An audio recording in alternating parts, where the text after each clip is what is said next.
Can we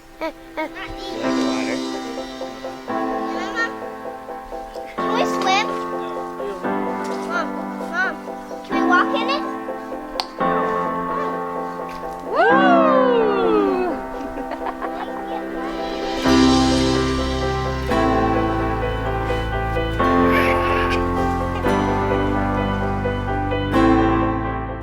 I'm Diana Sankey.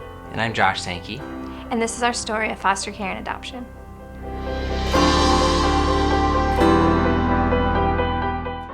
When Di and I met, we started dating, and one of the first things we talked about was our faith, and both of us had a passion for adoption and knew that at some point that's what God had in both of our lives, I guess, planned for us. We got engaged, then got married, and I worked in residence life, which is running dorms or residence halls at a university, and it just didn't work right away in our story to adopt when you're living in the dorms. So we started biologically and had Emry and Israel, who are 7 and 5 now. And then it was later on that I got a different job. We moved off campus for the first time in 5 years. I think that was, and that's when God was just putting us on our heart to pursue adoption, and we started in private adoption. And long story short, we were partnered with a little boy in Florida, drove down to Florida. We were even in a court hearing, and the final court hearing, to be able to bring this little boy home, and it ended up falling through, and the reason being is our adoption agency didn't show up for the hearing. We drove back to Iowa pretty brokenhearted and not sure if we were following what God wanted us to do or what the deal was at the time. And I guess that's where Diana, maybe you want to share just kind of how it ended up playing out. This little boy ended up in foster care, and that is the first time we kind of started thinking about foster care more seriously. Where was he? Who was taking care of him? And so one day, we were just asking God and pleading with him, what do you want us to do? And we will go wherever you want us to go, and we will do whatever you want to do. And we just wanted to be used and abused. And God had said one night while I was just kind of in a desperate cry in a prayer, he just said ever so loudly, "I need you to become foster parents." And so I came inside and told Josh, and he just said, "All right, let's do it." So we just dove in, took the classes, and had no idea what was in store for us. So we got the first call for, which is now our 2 daughters, Irie and Joy. At the time, Joy was 2 months and Irie was 18 months old. And you just get a call and you run like mad out the door to go get them. And the only thing they tell you is that Joy had 23 broken bones due to severe abuse, and Irie as well was also abused and neglected and just very malnourished. At that point in our life, it was just such a adrenaline rush. It's such an honor to do what God asks you to do, to see the most vulnerable where they're at. And we brought them home, and it was a fierce, long, hard battle. It wasn't easy, but God equipped us and had shown us so many attributes of his character in that time that we clung to. He was faithful through it all, through the ups and downs, and then he moved mountains. And after about 2 years, the parental rights were terminated, and we were able to adopt them. The day before their adoption, we were getting ready, and about in the evening we got a phone call, and they said, "We have this baby boy at the hospital, and we need somebody to pick him up." And they give you very little information. And what we learned through the girls' whole case and story is that God just always put on our heart just to dive. So whether it was taking in another child or whatever it was, is just dive and we'll figure it out. When we took in some kiddos, we didn't even have enough seats in our car. but he just said dive. So when we got this call for this little boy, It was like God asking you, all right, I know tomorrow you're going to add 2 to your family, but will you add another? And there was no question in our mind. I don't care if he had a third eye. We ran out the door, and I picked him up from work, and we dropped the kids off at Grandma and Grandpa's, and we went to Cedar Rapids, and the doctors rushed us up to his hospital room, and he was in the NICU, and there he sat, just the most perfect thing in the whole world. and nobody, no balloons, no, just alone, not even nurses in his room. And we just, I just remember looking down into his little, I don't even know what you call it, one of those little, Crib. almost like a cage. Bassinet. And we just prayed over him that He said, little one, although your circumstances do not show it, that you are loved and you are cherished. And I swear the angels sang the day you were born. And we just wanted him to know that he was loved and that we would never leave him. And, a lot of people in foster care, the biggest thing we hear is that they're not sure how they can give the kids back. give the kids back or let their heart be attached. And it's in those moments when we saw Elijah sitting there, that when we were rocking him and he didn't have anybody feed him, he hadn't had his first bath yet. He was we stayed in the NICU for quite some days because he was not gaining weight. And we realized that that night when I was rocking him, I just said, Lord, I will do this day and day again, and I will walk away after 24 hours. I will walk away after 2 days. At that time, you don't know how long you're going to have them. You don't know if they're going to, the next day somebody else walk in and say they're taking him, or in 5 years you're done, or 2 months. We're just going to be thankful for one day at a time that we get to be honored, to be blessed by taking care of him, that God asks you to take care of these children. He was born with many challenges: clubfoot, addicted to multiple drugs, and he still has some challenges today, but he is the light of our life and everyone's lives in our home. And just a couple weeks ago, we got to adopt him.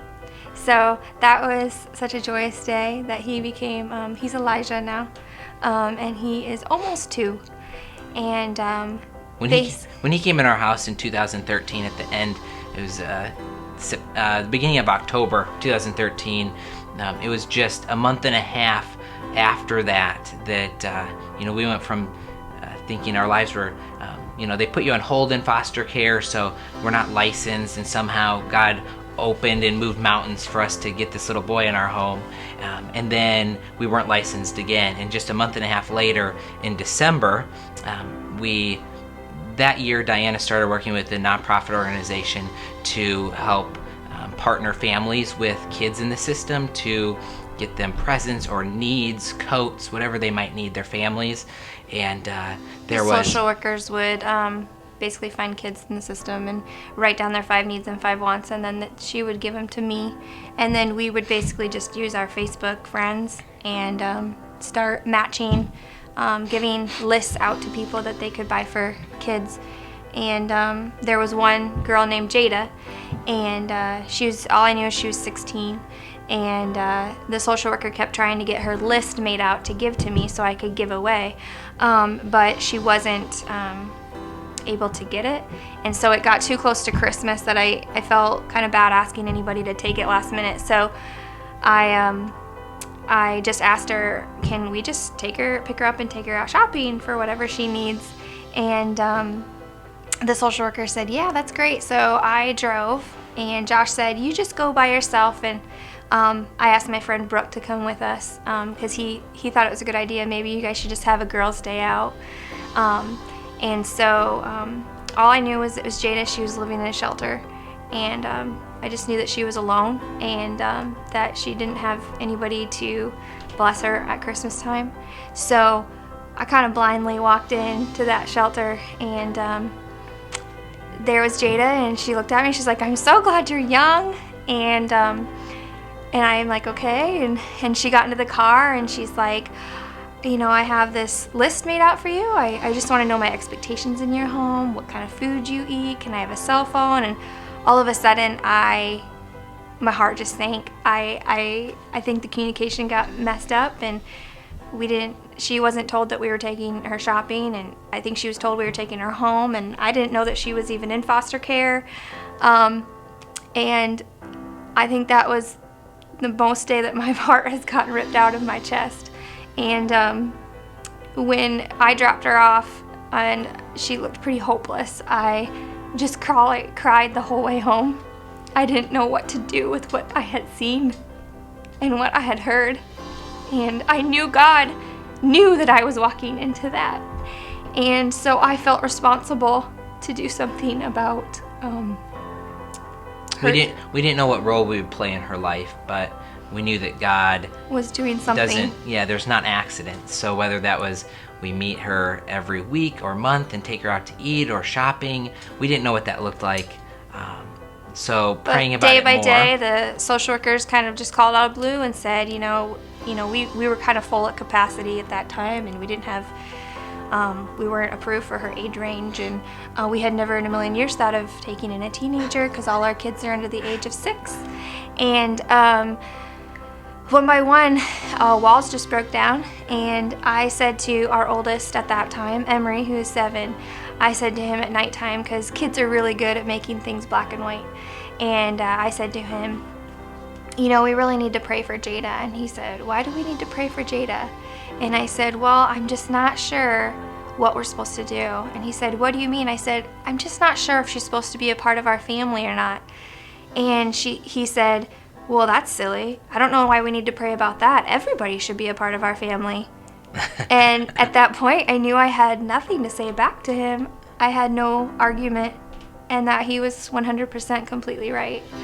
And so, unbeknownst to Jayda, who thought we were just going to pick her up for pizza and hang out, we wrote her a letter, and we showed up at the shelter, and we just said, we read it back and forth to her and told her that how much we will never leave her and fight for her. And if she chooses, since she never had a choice her whole life in the system, we want her to be a part of our family. And she just started bawling and ran upstairs, grabbed her stuff, and got in the car.